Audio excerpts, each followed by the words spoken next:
श्री सद्गुरुदेव भगवान की जय। श्री सीताराम सरकार की जय। श्री राधारमण लाल की जय।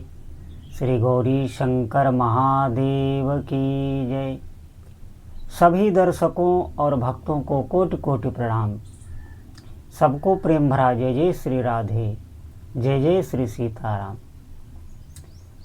बहुत ही महत्वपूर्ण विषय है और जितने भी साधक हैं, जो भजन परायण हैं, जो संघर्ष भी कर रहे हैं जीवन का और साधना में ही लगे हुए हैं, हार नहीं मान रहे, ध्यान से आप सुनेंगे। देखिए, बार बार अपने मन को समझाया जाता है, चिंतन किया जाता है। किसी भी परिस्थिति में हमें भजन करना है, ऐसा विचार किया जाता है। जैसे हम सत्संग बहुत सुनते हैं, भगवान के नाम की महिमा, उनकी लीलाओं का वर्णन सुनते हैं और वैराग्य की बातें सुनते हैं, तो बाद में हम मनन भी करते हैं, मन से इस मन को समझाते हैं कि देखो, भोगों में कभी सुख नहीं मिलेगा। अगर सुख चाहिए तो भगवान का भजन ही करना पड़ेगा और उसमें मन लगने लग जाए तो अभी प्रसन्नता मिलने लगे। अभी ये तुरंत होता है, ऐसा नहीं है कि शरीर छूटने के बाद हम वैकुंठ गोलोक जाएंगे, नहीं। भजन में अगर मन लगने लगे, ये बात बिल्कुल सत्य है। और इसीलिए हमें मन को समझाना होता है बार बार कि संसार में सुख नहीं है, कितना भी आप प्रयास करके देख लें। एक बात आप देखेंगे, किसी भी पशु पक्षी कीट पतंग तक को आप देखेंगे, वो बिल्कुल कार्यरत है, उसे कोई सत्संग नहीं देना पड़ रहा, उसे कोई सलाह नहीं दे रहा, वो बिल्कुल आप देखेंगे कार्यरत है। वो सुख की खोज से निकलता है, चलता फिरता रहता है, जितनी वो चेष्टाएं करता है वो सुख की खोज में ही लगा हुआ है। वो अपनी बात आपको नहीं बता पा रहा है। ऐसे ही मनुष्य भी आप देखेंगे कि सुबह से लेकर शाम तक जो भी चिंतन मनन करता है अंतःकरण से और जो बाहर इंद्रियों से कार्य करता है, उसका लक्ष्य एक ही है कि हम सुखी हो जाएं, इससे हमें सुख मिलेगा। सबसे प्रमुख बात है ये। लेकिन जब उसे संसार से दुख मिलता है, तब आप देखेंगे कि जो बिल्कुल भगवान से विमुख हैं, जिन्हें सत्संग से, भजन से, नाम जप से कोई मतलब नहीं, वो भी आप देखेंगे निराश हो जाते हैं। लेकिन उनकी वो निराशा ठीक नहीं होती, वो उनकी निराशा उन्हें भय देने लगती है, डिप्रेशन में वो चले जाते हैं। लेकिन जो नाम जप कर रहा है, भजन कर रहा है, भले ही वो निरंतर की अवस्था में नहीं आ पा रहा है, उसका विश्वास अभी दृढ़ नहीं हुआ है, कच्चा साधक है, लेकिन फिर भी चाहे जैसी परिस्थिति आ जाए, उसका किया हुआ भजन ही उसे बचाएगा। उसे भय नहीं होगा, उसे वैराग्य होने लगेगा।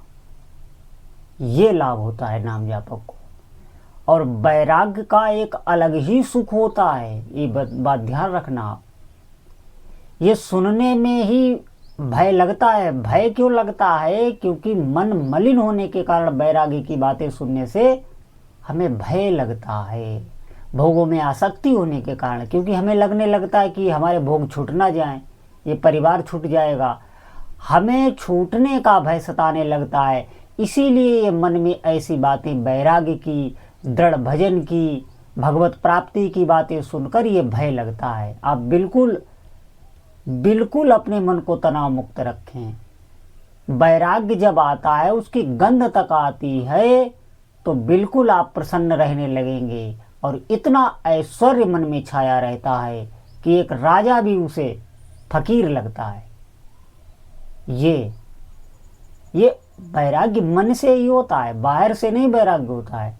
हो सकता है एक वैरागी पुरुष बहुत सी धन संपदा में बैठा हुआ हो, लेकिन उसके हृदय में बैठा है कि प्रभु के सिवा मेरा कोई नहीं है।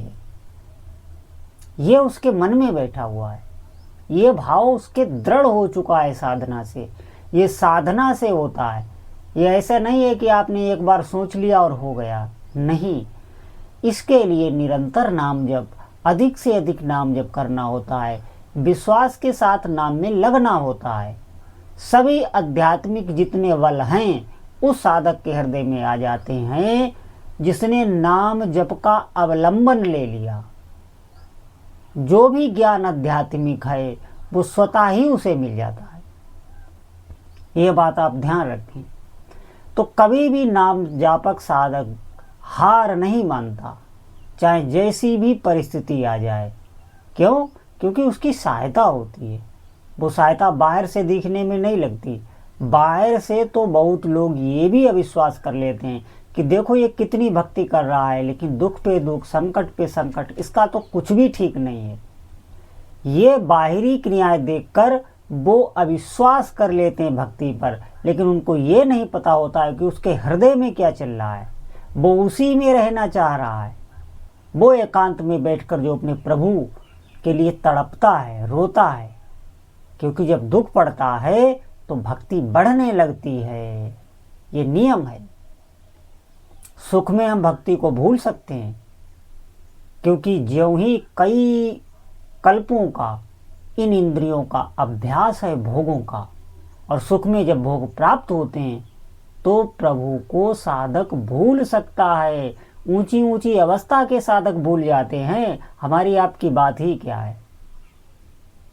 तो ये एक संसारी पुरुष नहीं देख पाता कि ये भक्ति की किस अवस्था में है। उस अवस्था में पहुंचा हुआ साधक ही जान सकता है। वो उसके बाहरी ऐश्वर्य को देखता है, वो उसकी बाहरी क्रियाओं को देखता है। आप ध्यान रखें, उसके हृदय में निरंतर वो अपने प्रभु से जुड़ा होता है।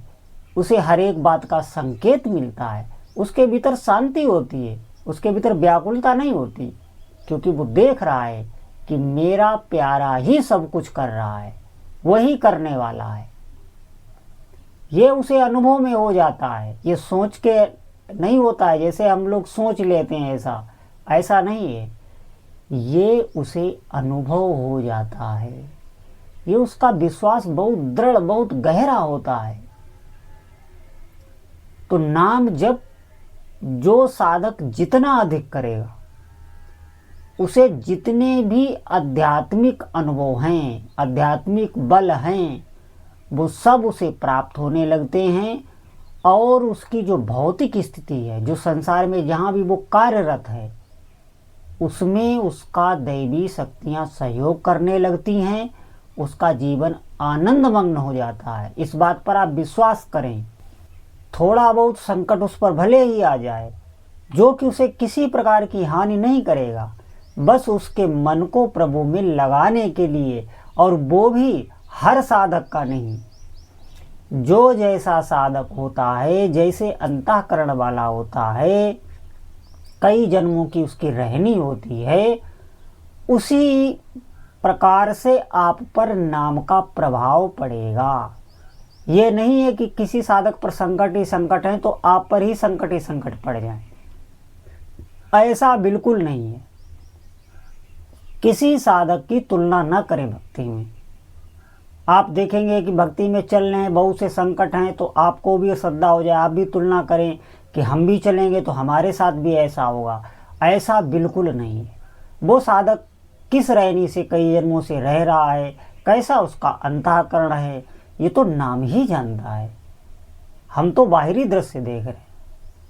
आप निश्चित ये बात पर विश्वास करिए कि अगर आपका मन थोड़ा सा भी नाम में लगने लगा है तो निश्चित आप निर्भय हो जाएंगे, निर्द्वंद हो जाएंगे। कोई भी आकर्षण आपको आकर्षित ही नहीं कर पाएगा। सभी प्रकार के सुख आप अनुभव कर पाएंगे। इसी शरीर के रहते रहते, ऐसा नहीं है मृत्यु के बाद।